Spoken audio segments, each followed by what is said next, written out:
যে ঘটনা ঘটেছে আজকে দুপুর নাগাদ যে নিউজটা ফ্ল্যাশ হয়েছে, ইন্টারভিউটা ইনফ্যাক্ট গতকাল মোহাম্মদ সালাউদ্দিন বাংলাদেশ জাতীয় ক্রিকেট দলের সিনিয়র সহকারী কোচ দিয়েছিলেন। আজকে সেটা সবাই প্রকাশ করেছে, একযোগেই প্রকাশ করেছে এবং সেখানটায় তিনি যে ধরনের কথা বলেছেন, যেই সত্য উন্মোচন করেছেন, বাংলাদেশ ক্রিকেট বোর্ড, বাংলাদেশ ক্রীড়া মন্ত্রণালয়, আসিফ নজরুল, আমিনুল ইসলাম বুলবুল এবং বাংলাদেশ ক্রিকেটে টি-20 বিশ্বকাপ খেলা না খেলা নিয়ে যতগুলো পক্ষ বিভিন্ন সময় বক্তব্য দিয়েছে, সবাইকে তিনি কাট করায় দাঁড় করিয়েছেন বিশ্বকাপ না খেলার পক্ষে যারা কথা বলেছে। আজকে মোহাম্মদ সালাউদ্দিন তার বক্তব্যে স্পষ্ট করে বলেছেন, আসিফ নজরুল যে বক্তব্য দিয়েছেন, যেই কথা বলেছেন, সেটা খাড়ার উপর তিনি মিথ্যাচার করেছেন। খাড়ার উপর মিথ্যাচার তো বোঝেন নিশ্চয়ই, আমরা বাঙালি যারা একটু কথ্য ভাষায় লোকাল ল্যাঙ্গুয়েজে অনেক কিছুর ইনার ডেপথ মিনিং বোঝানোর বা বোঝার চেষ্টা করি, তখন এই কিছু শব্দ আমরা ব্যবহার করি। বেইল নেই, খাড়ার উপর, মানে একদম দাঁড়িয়ে ইনস্ট্যান্ট নির্লজ্জ মিথ্যাচার করেছেন বাংলাদেশ ক্রীড়া মন্ত্রণালয়ের দায়িত্বে থাকা উপদেষ্টা আসিফ নজরুল বাংলাদেশের ক্রিকেটারদের ভারতে বিশ্বকাপ খেলা না খেলা ইস্যুতে। ঘটনা এতটাই বাজে পর্যায়ে চলে গিয়েছিল তার ওই মিথ্যাচারের কারণে, আসিফ নজরুলের ক্রীড়া উপদেষ্টার মিথ্যাচারের কারণে দুজন ক্রিকেটার অলমোস্ট মেন্টালি কোমাতে চলে গিয়েছিলেন এবং তাদেরকে রিকভার করতে 5 দিন পর্যন্ত লেগেছে, সেটা জাতীয় দলের সিনিয়র সহকারী কোচ মোহাম্মদ সালাউদ্দিন জানাচ্ছেন। বাংলাদেশ ক্রিকেট বোর্ডের মিথ্যাচার, ক্রীড়া মন্ত্রণালয়ের মিথ্যাচার এবং এগুলোর বিপরীতে দাঁড়িয়ে সালাউদ্দিনের স্টেটমেন্ট এমন একটা পর্যায়ে তৈরি করেছে যেখানে কোনো ধরনের ময়েশ্চার নেই, পুরোটাই রুক্ষতা। লিলি হুইপসে বডি ওয়াশও আসলে সেখানটায় কোনো কাজ করতে পারবে বলে আমার মনে হয় না। আলোচনার ভেতরে যদি আমরা প্রবেশ করি তাহলে ইন্টারেস্টিং কয়েকটা ফ্যাক্ট পাওয়া যায়। প্রথমত, আসিফ নজরুল যখন বললেন যে বাংলাদেশ সরকারের সিদ্ধান্তে ক্রিকেটাররা বাংলাদেশ ক্রিকেট বোর্ড বিশ্বকাপে যাবে না, তার 19 দিন 18 দিন পরে তিনি বললেন যে এই সিদ্ধান্ত নিয়েছে ক্রিকেট বোর্ড এবং ক্রিকেটাররা, সরকার শুধু সেটাকে সায় দিয়েছে। এবং তার 2-3 দিন পর অর্থাৎ 12 তারিখে যেদিন ইলেকশন হলো, রাতের বেলা তিনি জানালেন যে সরকার সিদ্ধান্ত নিলেও ক্রিকেট বোর্ড এটা মেনে নিয়েছে, ক্রিকেটাররা মেনে নিয়েছে, তারা যদি সেই ব্যাপারটাকে মেনে না নিত তাহলে সরকারের কোনো কিছু হয়তো করার থাকতো না, গভর্নমেন্ট একটা চ্যালেঞ্জের মধ্যে পড়তো, বাংলাদেশকে ইন্ডিয়ায় পাঠাতে হয়তো হতো। অনেকটাই ইনার মিনিংটা সেভাবেই ক্যারি করা হয়েছে। এই যে কথাগুলোর পরিবর্তন এবং বাংলাদেশের ক্রিকেটারদের উপরে চাপিয়ে দেওয়ার চেষ্টা যে তাদের সিদ্ধান্তের কারণে, তাদের অগাধ দেশপ্রেমের কারণে, মাতৃভক্তি মাতৃভূমির প্রতি অগাধ ভালোবাসার কারণে বাংলাদেশ দল শেষ পর্যন্ত বিশ্বকাপ না খেলার সিদ্ধান্ত নিয়েছেন, পুরোটা একটা নির্লজ্জ মিথ্যাচার, সেটা মোহাম্মদ সালাউদ্দিন বলেছেন কিছুক্ষণ আগে।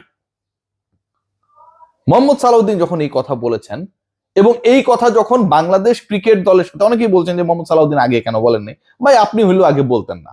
ওইরকম পাওয়ারফুল কেউ যখন চেয়ারে থাকবে আর আপনি যখন এই বাংলাদেশেই বসবাস করবেন, তখন আপনি সে থাকা অবস্থায় বুক ফুলিয়ে শার্টের বোতাম খুলে তপ্ত রোদে দাঁড়িয়ে মাইক্রোফোনের সামনে গিয়ে প্রেস মিটের মতো করে বলবেন যে ওই লোকটা খারাপ, তিনি এটা করতে দেন নাই। এরকম কোনো কাজ কেউ করবে সেটার আমার কাছে মনে হয় যে বিশ্বাসযোগ্য কোনো কারণ নেই। কারণ সবাই চেষ্টা করবে স্বাভাবিকভাবেই যে যারা এরকম বাংলাদেশ দলটাকেই আঙুলের ইশারায় নাড়ান, ডানে বামে বাঁকান, তারা একজন ব্যক্তি সালাউদ্দিনকে অনেক কিছুই করতে পারেন, অনেক প্রেশার ক্রিয়েট করতে পারেন। সো তিনি এটা করবেন কেন? কিন্তু এখনো যে মোহাম্মদ সালাউদ্দিন বলেছেন, এখনো যেই ল্যাঙ্গুয়েজে বলেছেন, যেভাবে নির্লজ্জ মিথ্যাচারকে প্রকাশ্যে এনেছেন, আপনাকে তো এটাকে অ্যাপ্রিসিয়েট করতেই হবে। তখন বলেননি আপনি এটাকে নিয়ে কথা বলতে পারেন, কিন্তু এখন যখন বলেছেন তখন মোহাম্মদ সালাউদ্দিন বাংলাদেশ ক্রিকেট বোর্ডের চুক্তিভুক্ত coach, contracted coach, senior assistant coach, আমরা নিজেরাই অনেক রিপোর্ট বানাই তিনি কত টাকা মাসে ড্র করেন না করেন। সো ওই রকম একটা স্ট্যাটাসে থেকে যখন তিনি এই কথা বলেছেন, যখন তিনি এরকম একটা ভয়াবহ সত্য সামনে তুলে এনেছেন, মোহাম্মদ সালাউদ্দিনকে তো আপনার অ্যাপ্রিসিয়েট করতেই হবে। ক্রিকেটারদের কথা একবার চিন্তা করুন, আমিনুল ইসলাম বুলবুলের মিথ্যাচারের কথা চিন্তা করুন, আসিফদের পাল্লায় পড়ে, 3 জন আসিফের পাল্লায় পড়ে বাংলাদেশ ক্রিকেট বোর্ডের যে ভরাডুবি, বাংলাদেশ ক্রিকেট বোর্ড যে একটা টাইটানিকে পরিণত হয়েছে, যে সবাই বলার চেষ্টা করছে টাইটানিক তো মাটির নিচে, পানির নিচে রয়েছে, সেরকম গল্প, তাই না? কিন্তু ওটা যে ultimately dead ship, Bangladesh cricket board, বাংলাদেশের ক্রিকেট যে একটা ডেড শিপে পরিণত হয়েছে, সেই বাস্তবতাকে চোখের সামনে তুলে ধরেছেন মোহাম্মদ সালাউদ্দিন। 3 আসিফের খপ্পরে একজন উপদেষ্টা যিনি হচ্ছে দায়িত্ব ছাড়ার পর আরেক আসিফকে দায়িত্ব দিয়ে গেছেন এবং আমরা এটা সবাই জানতাম, ওপেন সিক্রেট ছিল আসিফ মাহমুদ সজীব ভুঁইয়া তিনি দায়িত্ব ছাড়ার পরবর্তী সময়ে কোন আসিফ দায়িত্বে আসছেন, ক্রীড়া উপদেষ্টার দায়িত্বে কে আসছেন, এটা সবাই জানতো। বাংলাদেশের প্রত্যেকটা মিডিয়া কর্মী যারা খেলার খবর রাখেন তারা সবাই জানতো। পরের আসিফ তিনি আসলেন, Bangladesh cricket board, Bangladesh cricket, বাংলাদেশের বিশ্বকাপ 99-এর পরে প্রথমবারের মতো কোয়ালিফাইড হবার পর আমরা সেই বিশ্বকাপটা খেলতে পারলাম না। আমরা মিথ্যাচার করলাম যে ক্রিকেটার এবং ক্রিকেট বোর্ডের সিদ্ধান্তে সেই বিশ্বকাপটা বর্জন করা হয়েছে। অথচ আজকে যখন দলের সিনিয়র অ্যাসিস্ট্যান্ট কোচ স্টেটমেন্ট দেন যে খাড়ার উপরে আসিফ নজরুল মিথ্যাচার করেছে, নির্লজ্জ মিথ্যাচারের মাধ্যমে বাংলাদেশের ন্যাশনাল ইন্টারেস্টকে বৃদ্ধাঙ্গুলি দেখিয়েছে, এরপর আপনার আমার বলার কি কোনো কিছু থাকে? ক্রিকেটাররা খেলতে চেয়েছিল, যেটা তারা অ্যাচিভ করেছে, সেখানটায় গিয়ে তারা যদি প্রমাণ করত, তারা যদি পর স্টেজে যেত, তারা যদি বড় দলগুলোর সাথে বিগ ফাইট দিত, এটার মধ্যে তো ভুলের কোনো কিছু নেই। আসিফ মাহমুদ, আসিফ নজরুলের কথা বললাম, আরেকজন আসিফ রয়েছেন, তিনিও সকালে বিকালে ডানে বামে পোল্টি মারেন। তার কথার মধ্যে, তার ঢঙের মধ্যে, তার আচরণের মধ্যে কোন ধরনের সভ্য মানুষের, কোন ধরনের ভদ্র মানুষের ইন্ডিকেশন আপনারা পাবেন না। তার বিশাল ফ্যান বেস রয়েছে, তার বিশাল গানের ভক্ত রয়েছে, যদিও তার গান কারা কারা শুনে এটা নিয়েও যথেষ্ট আলোচনা হইতে পারে। তিনি কদিন আগে কি বললেন?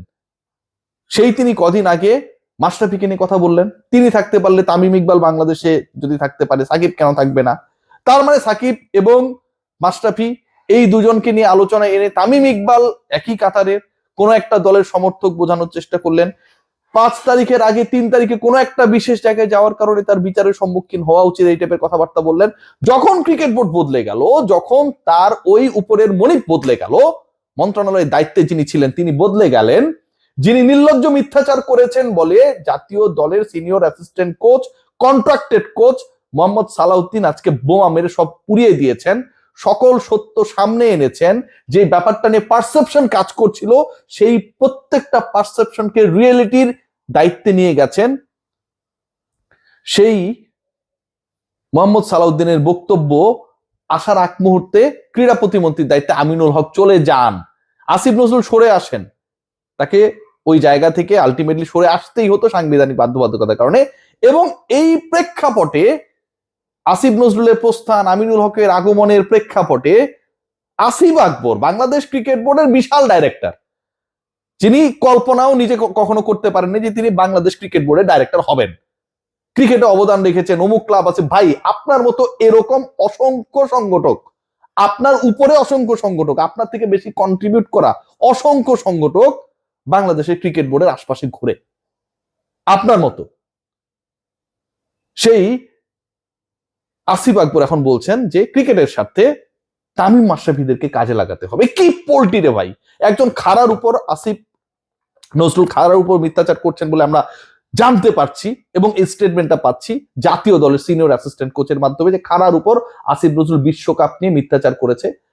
আর আসিফ আকবর খাড়ার উপর পোল্টি মারছেন যখন তিনি দেখলেন যে কোনো কারণে তামিম মাশরাফিরা পাওয়ারফুল হয়ে যেতে পারে, তারা বাংলাদেশের ক্রিকেটের ইনফ্লুয়েন্সিয়াল ক্যারেক্টার হয়ে যেতে পারে। তাদের কোয়ালিটিকে, আসিফ আকবরের কোয়ালিটি কি আছে সেটা আমি জানি না, কিন্তু তামিম মাশরাফিদের কোয়ালিটিকে কাজে লাগিয়ে বাংলাদেশ ক্রিকেট বোর্ড সামনের ভবিষ্যতের রূপরেখা তৈরি করতে পারে। তখন আসিফ আকবরের কাছে আবার তামিম মাশরাফিরাও ভালো হয়ে গেল। আসিফদের উৎপাতে বাংলাদেশের ক্রিকেটের যে অবস্থা ভাই, শ্রীলঙ্কা যখন সুনামিতে ওই বড় বড় ভবনগুলো তুলে গেছিল, এতটা খারাপ অবস্থা হয়নি। আসিফদের খপ্পরে বেহাল অবস্থা বাংলাদেশের ক্রিকেটের। কেউ খাড়ার উপর মিথ্যাচার করে, কেউ খাড়ার উপর পোল্টি মারে, কেউ খাড়ার উপর মিথ্যাচার করে বলে ক্রিকেটারদের ডিসিশনে বিশ্বকাপ খেলা হয় নাই, কেউ খাড়ার উপর পোল্টি মেরে যে তামিম মাশরাফিদের দুদিন আগে বকাবাজি করতেন, সেই তামিম মাশরাফিদেরকে তেলের ডিব্বায় মালিশ করা শুরু করে। Congratulations all আসিফস।